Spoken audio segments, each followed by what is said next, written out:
Do, do, do, do, do, do, do, do, do, do, do, do.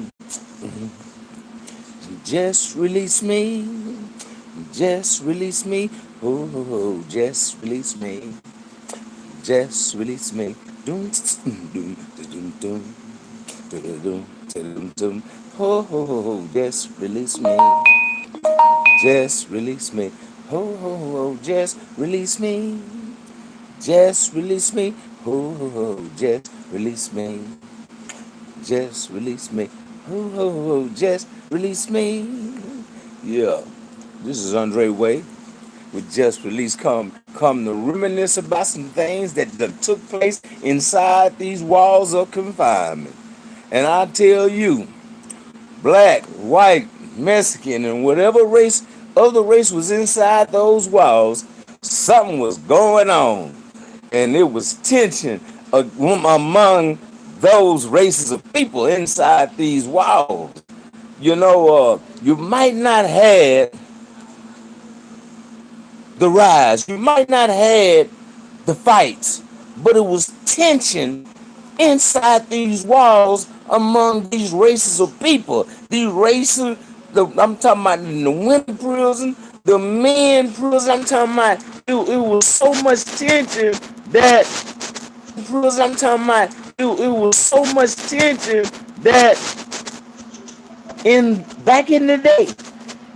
Let's go back in the day, in the time when weak black men, weak white boys, weak Mexicans was turned out inside the walls, inside of prison. This is what was taking place to a man that couldn't fight or protect his own self, so he had a protector. He had to protect the white boys. Used to have somebody walking with them to commissary.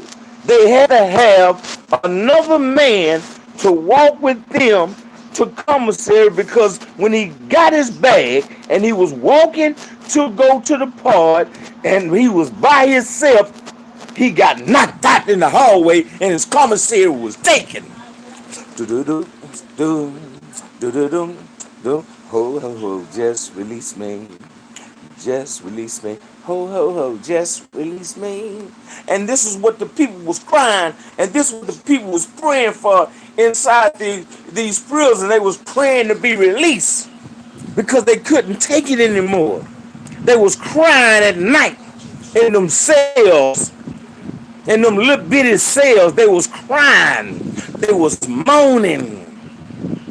It was so sad of a system that some people, some men inside the walls had to come together, sneak some stuff out of this place to this government in this state to let them know this is what's going on and how much they was in violation.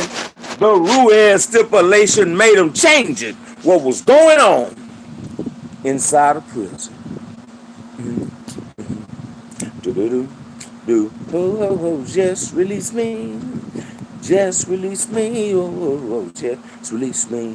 Yesterday, I did a video with a partner of mine that I grew up with, who I went to elementary school with, a junior high school with, and I ran the streets with him at one time.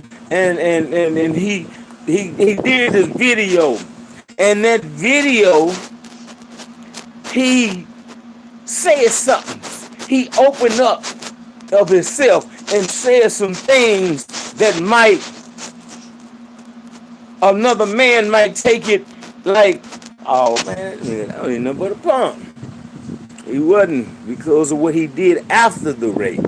See, if you got raped and you accepted it, so you're getting turned out on a daily basis because you accept it. See, men, anybody can get raped in prison. Anybody can get raped if you got 3, 4 dudes apprehending you. You in trouble. But to make somebody, because I remember when I was on Ferguson in 85, 86, I was on Ferguson, and I remember what I didn't sit down on the benches anyway. I stood up all the time. It was just something about me in day rooms. I couldn't get that relaxed, at that time because, the Mexicans. Let me tell you about the Mexicans of that era.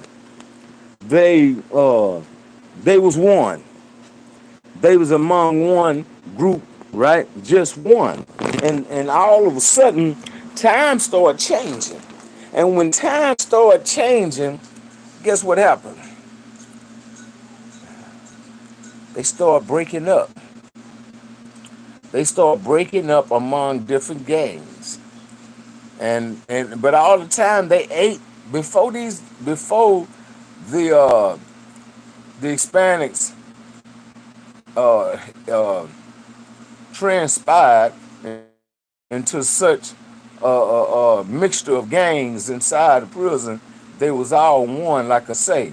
But when they started changing and wars started among the Spanish people, when at one time when you if you was Hispanic, you automatically was over there with the Hispanic guys. And when you go to the day room, the front row seats, all blacks got them. All blacks got them. I just think because in prison, uh, when blacks had to sit in the back of the bus, right? So when in prison they refused to sit in the back of the day room, they had all the front row seats. And I'm tell you how cold it was. If you went, it can be, they can be all going to work, you know what I'm saying, or somewhere in school. If you go and sit down in that front bench, because I noticed, at one time that wasn't nobody sitting on them benches. So, man, one dude came in that evening and went into one of the dude that sat front. He said, "Say, man," he said, why you sit up in my seat, man?" He said, "Man, hey, man, wasn't nobody there." That's all he did. I'll never sit up in that seat. I don't care if ain't nobody there. Man, blacks, I don't know what was wrong with black people in prison. I really didn't. Outside of dealing with they self, or trying to control they self, I guess, not to go lose their mind or whatever, because some of them just totally lose their character. And I believe character is what you have to have in anything, right? But these dudes, these people, and it's crazy because you don't have to be that way. You don't have to go to prison and try to be bad, You don't have to do that. You just be yourself. And you'll do your time and you'll get out, right? Because like I say, black, white, and Mexicans, it was a lot of tension in the air in them days. And in today's time, I believe that among those races of people, they are communicating towards one another in an okay manner. I think I can describe that as in an okay manner because they can be on a rec yard and they all can be lifting weights and kicking it and rapping and all this here, right? And tomorrow, one of them same dudes end up whooping one of the dudes he was working out with. And if the dude is in a game, he basically he have to uh he have to fight. They gonna tell me, man, it ain't over with. It ain't over with. Man, I just beat the man. He talking about, man. And so they go out there and he beat him again. The Mexicans was something else, man. The Mexicans, man, they go get them knives and they be about 5'4", right? And he got him a knife and he think he's just so bad because he got a knife that he can't get to. And cause the dude done knocked him out reaching for the knife. Knocked him out. Slap out. They had this one Mexican named Juan on McConnell. And I remember they was a Tango Blast, right? So Tango Blast and the folk, they had a Mexican that was a folk. that came from the world. He was a folk in the world. So, and when he told the men that the Tongo Blast told him he can't be no folk and be over there. This is what the Tongo Blast told him because he Mexican. So folk, they had all the folk dudes out there, old school, all of them, and told him, man, yeah, he could be what he want to be. He folk, and that's what he is. He ain't nothing else. He not nothing. And so them young Tongo Blast dudes, they was ready to fight. They were mad, but agreement came among them and that the man could be a folk. So the next following day, after lunch, uh, it was a lot of young Tongo Blasts outside, and it wasn't that many folk. So we looking, noticing that it's some tension going on. It's some tension in the air because the Tongo Blast felt like they weren't going. The old school Tongo Blast, he the one. They was the one that said, "No, he could be folk, right?" Oh, oh, kind of in pain over here. Uh, that's what happened. So the next day they're gonna call it up on themselves to try to uh, do the folk. But when they started, when that first time, cause the dude, the Mexican that the folk Mexican, he was the first one to get knocked out. On the radio, they knocked him out. So after that, everybody had already know. Everybody, Neutron, Crips, Blood, everybody. Soon as they did that, man, we swarmed on it. Like, whoa, the 300. Yeah, the 300. Man, ooh, man. I'm in pain right now. Ooh, oh, oh, do do do, doom, do do do, doom, doom, do do do do, doom, doom, do do do, doom. Just release me. Just release me. Ho ho ho. Just release me. You know, this here, this song, this theme song that I sing, it represents the mindset of an offender who had been locked up and wanted to go home, wanted to be free, right? You look at them other cats, right, and they be going home, man, you be like, man, I be glad. Uh, Yeah, I was down there one of those types of inmates.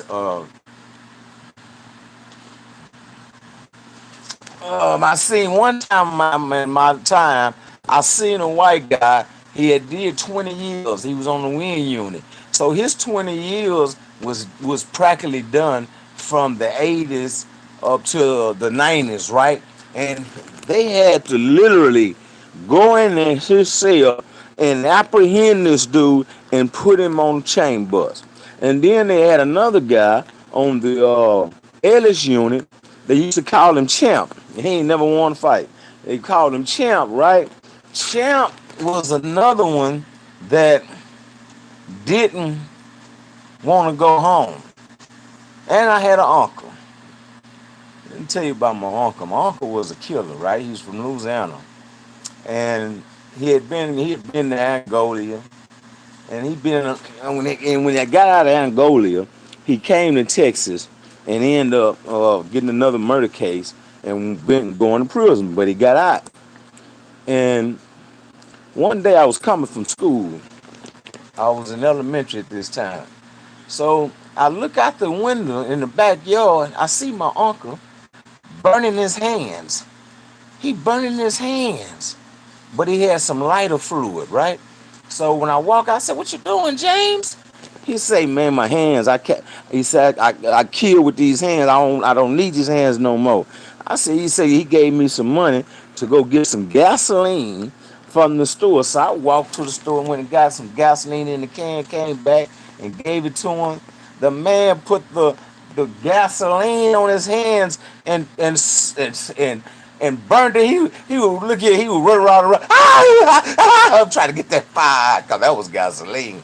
But here was a man who had an institutional uh, background so much that it affected him. Well, is nobody treated different.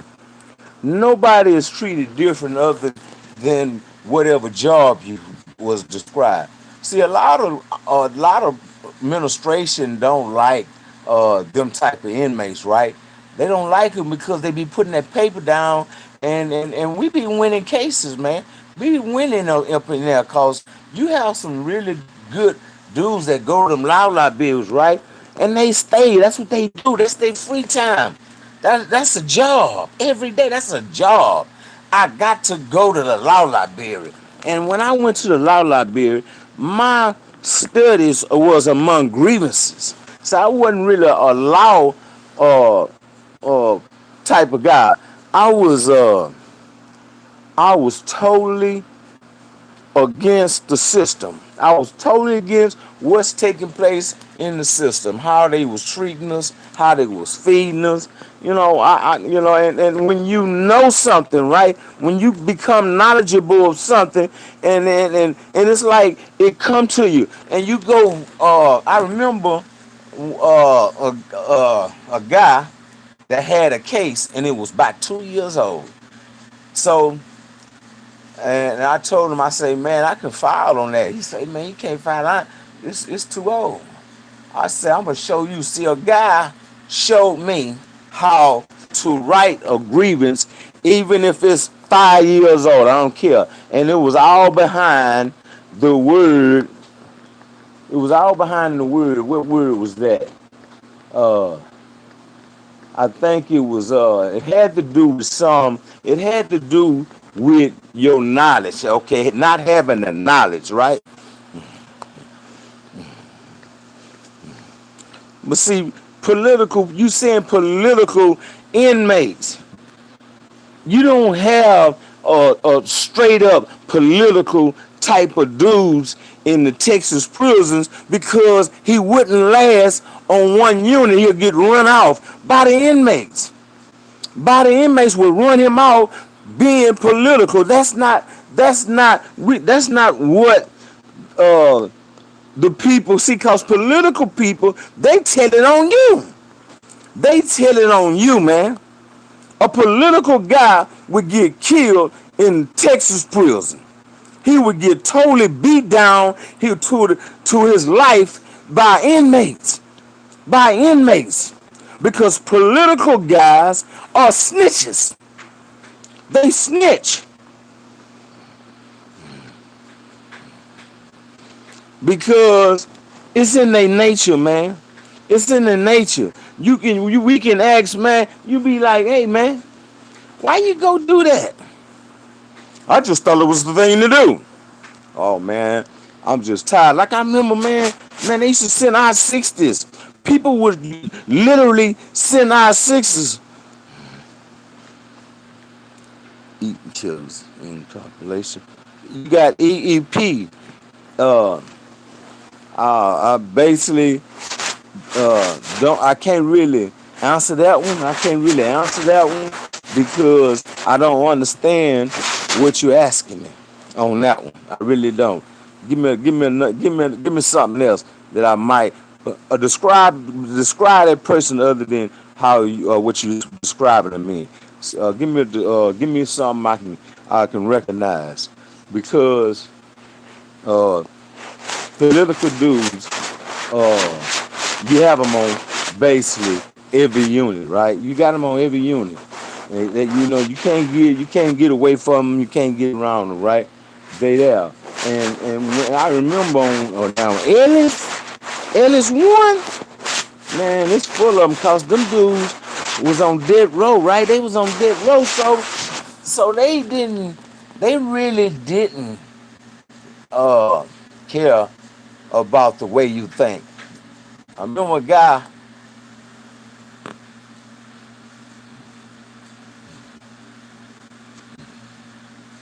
Oh yeah, yeah. You got some a lot of cop killers that have time, and I'm only talking about here in Texas, right? I can't talk about out of Texas prison, but in Texas prisons, they They if you have a real uh, uh, harsh case, right, and it was recognized even before they knew you came to prison because they watched you on the news because you went to trial and all this. But when you come to prison, they didn't matter who you killed. It really didn't matter who you killed, but you lived without anybody trying to come at you because you killed a cop. Now they didn't. I don't. You know, you might have a few officers that, but a lot of them officers, they didn't care about police. They didn't care about police, but they want to try to come in to penitentiary police. And we used to tell them, you need to go get you a police job. You running all up in here trying to police us, but they don't. Let me see. Okay, here in Texas is you have a percentage to do on your sentence, right? Like I had 45 years. I had to do 11 years before I could even see parole. You have a set number that you have to do on your sentence before you can be reviewed by parole. So if you have right now in today's time, you have 50 years. You have to do 25 years just to come up for parole. 25 years just to come up for parole. That is a long time, people. And when you come up in 25 years, they give you a 2-year set off. What? Man, you know how that make you feel? Do you know how that'll make you feel? Make you want to go that political guy that's on the tank. You just go in there and just start to whooping him. But man, I ain't did nothing. I ain't did nothing. But just take that frustration out on him, and that was takes place in Texas prisons. See, Texas prisoners, they only pick them dudes pick they fights.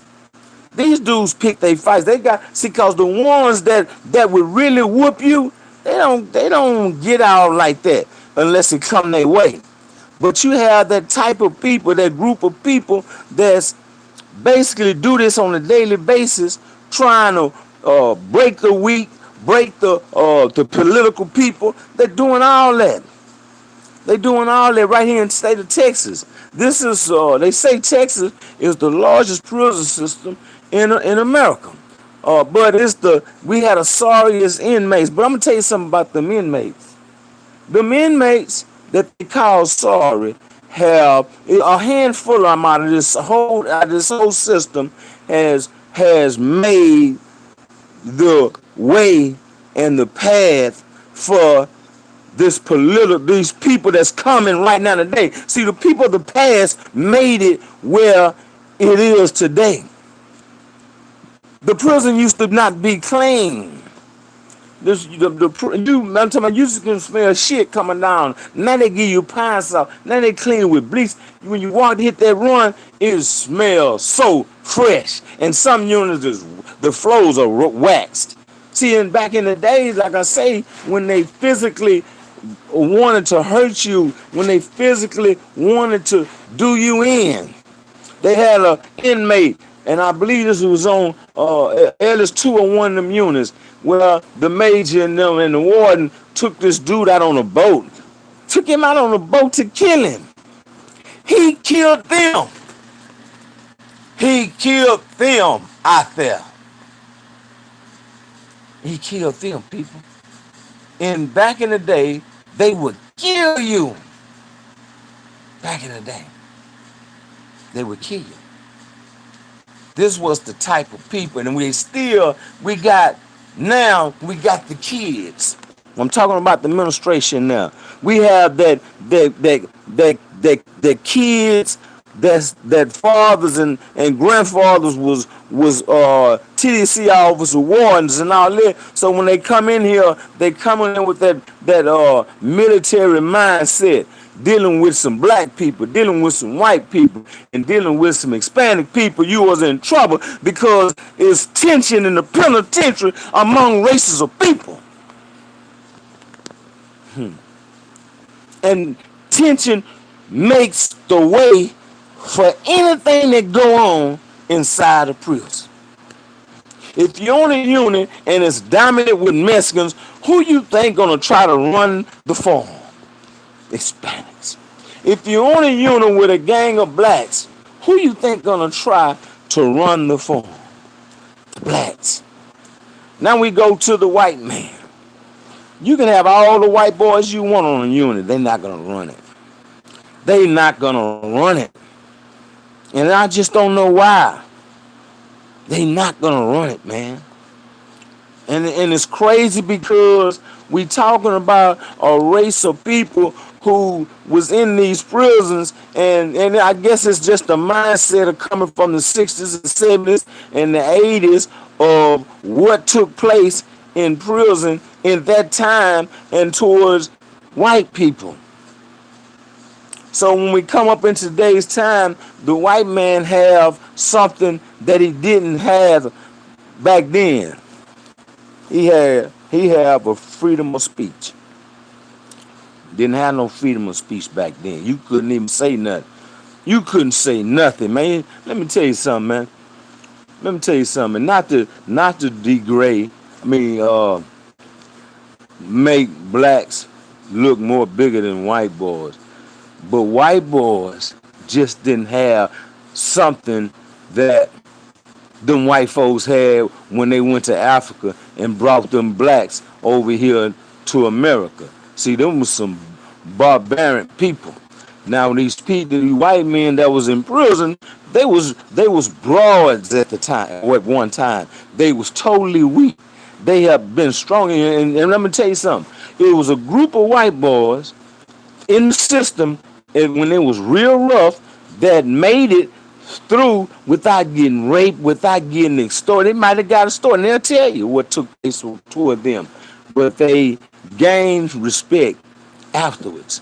And so now this group of men, this group of white men has made a way for the white boys that come through the door right now that ain't getting bust up the night he got there.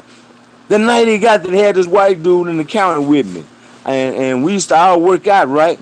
So I used to tell the white boy, I say, man, you need to try to work out, man. I say, man, you finna get them that time, man. Going down there with all that booty, man. You can't go down there with all that booty. The boy gonna be want to do something to you.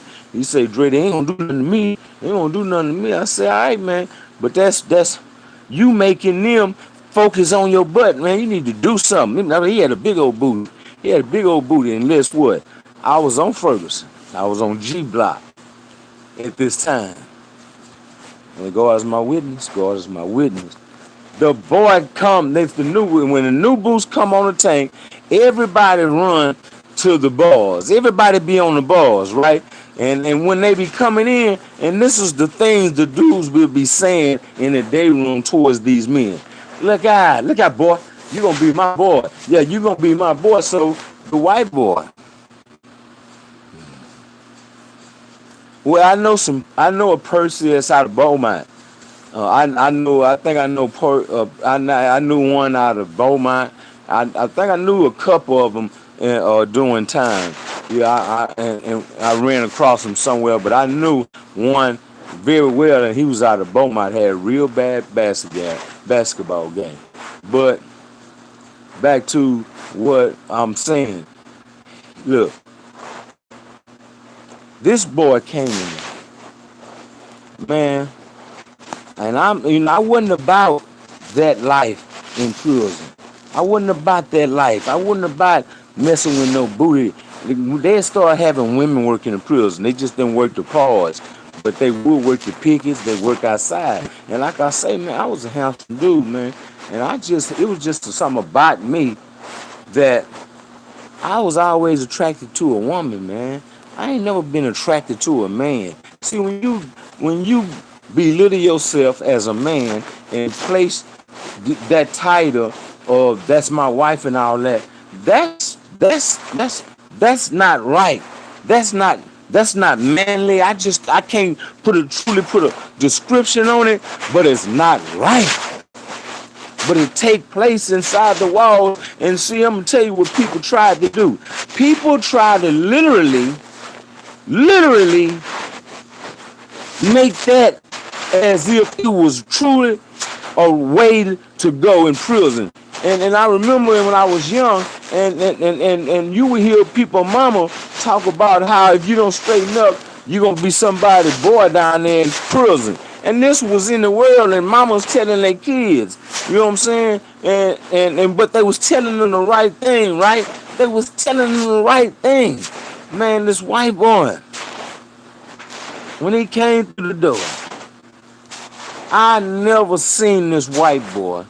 Let me tell you something, man. It was so crazy. Man, they made the boy into a straight up broad, and they didn't let him out the cell. They wrote his. I'm talking about they didn't. Man, they literally done this boy 4, 5 dudes at a time in the cell. They paying coffee and stuff to get him and talking about how good his booty is and all this here. Hey man, I truly felt so sorry for this dude that I damn near wrote I-60 myself to help him. But this was the system at that time. This was the sickness that was taking place among black, white, and Mexicans inside the walls here in the state of Texas prisons. This is what was taking place. A mindset of people that was sick and thought this was all right to do, and it wasn't. So somehow, somebody, I went home, but this was told to me by a dude who had got out behind me. And he said that, man, them laws ran down one day, and it was 7 dudes in the cell with this boy. And listen, you know what I'm saying? They were feeding this dude in the cell. They wouldn't even let this dude come to the day room. And when he finally did one day, man, he was snow white. I say, man, this is a cold-blooded place. This is a place, even right now today, that ain't got no respect for an inmate. You have to make it a way. You have to make them respect you. And the meaning, what I'm saying is that when you show respect even to the officers gonna totally respect you. They even gonna talk about you when you ain't around. That's something good, and that's the relationship that I had with most officers, because I did, like I said, I was a country band dude. So I hired to be country band. I ran parlays. I was doing everything. I sold cigarettes. I sold weed. All this at one time. So what I look like, calling out the law like some of these do. Oh, you old B, oh, you old sister, going, and them dudes ain't got nothing going on, right? They ain't got no money, can't go to the store, but they gonna cuss out everybody that come through the door. And it's like, man, they hate women. I don't know what these dudes done to the women out there. They hate women, right? And they were.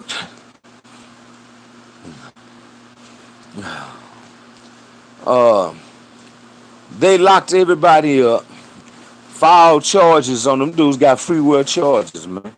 Everybody that boy gave a description. This boy was being penetrated, right? So, and rape, man, they putting rape cases on them boys. Them boys was out of there, man. And I ain't gonna lie, man, being the type of person I was, I kind of feel that that's what they deserve. Man, I was in the day room, me and my boy named Troy Charles. I had a partner named he out of Houston, out of Acres-Home, and I think he out of Northwood Manor Basin. Well, anyway, me and Troy was sitting there chilling one day over there in the day room. So it was like a weekend. So man, that the little old dude came to. He said, hey man, what's up, Dre? Y'all want some of that boy? Some of that boy? He say, man, that boy booty good, man. I say, no, man. No, man, I won't buy no booty. I was like, told him right, he said, man, y'all don't know what y'all missing. So me and Troy, man, when that dude walked out, I say, man, this man came and asked us, do we want to buy some booty? And I say, man, and this is what he said. He said, for you and Dre, y'all ain't got to do but give him $5. I say, man, go on. I sure ain't gonna pay for no booty. But this was what was taking place to this guy with this guy. And I really hate that I hated the system on the way it was. I really hated it because it was truly a sick system, right? And even the officers at that time was corrupt. And I'm gonna tell you something. If you came to prison in the 80s or the 70s or the 60s, and you was 5'4", 5'5", I mean, look like little small dude.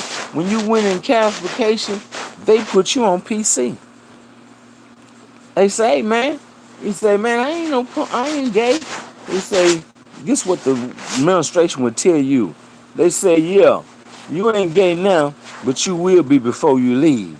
They knew they system, so they knew they units, they knew they facilities, and what kind of characters was on that. And they felt that anybody that was that short or that little, they wasn't gonna put in population because it wasn't gonna make it, and they would put them on PC. God is my witness. God is my witness. They would literally, cause they knew that if this place was so dangerous that these dudes would rape a kid or a boy that so small. What kind of people we dealing with here? What kind of people are we dealing with here? It ain't gonna make sense. Black, white, Mexicans dominates the race barrel in the Texas prisons.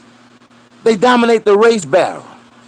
So we dealing with a mindset of people who has a tension that's gonna always be there among one another. So when they remove that tension among themselves, then they can make the system be better than where it is now. They gotta come together like birds on a feather. Dum dum dum dum dum dum. Dum dum dum dum dum dum. Just release my hand. Ha ha ha ha. Dum dum dum dum dum. Dum dum dum dum dum. Just release my hand. Yeah, this is Andre Wade with Just Release. I told you, when you tell somebody about Just Release, tell them to hit that like button. Tell them hit that like button because they're gonna like Dre Dog. They're gonna like Dre Dog because they no telling what Dre Dog might come back with next. And boy, hey man, tell them about Just Release. Cause guess what? I'll be back.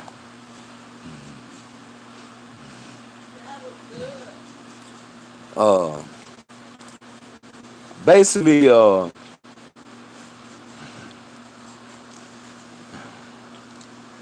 we talking about a system, right?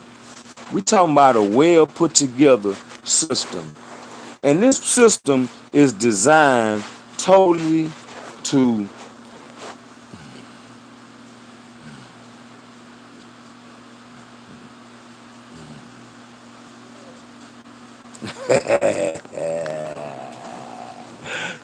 be trunking out.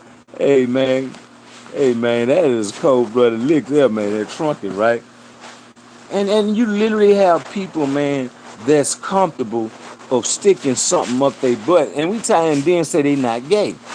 You cannot stick nothing in your butt. I'm talking about because there's a feeling, right? So what you feeling like, sticking, this man had 9 packs in his butt. 9 of them. One each taped up. 9, man, you got to be gay or something wrong with you. Something wrong with you. But hey, don't be trunking up in this. When you go to penitentiary, don't be trunking. Don't be trunking because it's an easy way to turn yourself out. This is Andre Wade, and I'll be back with something else.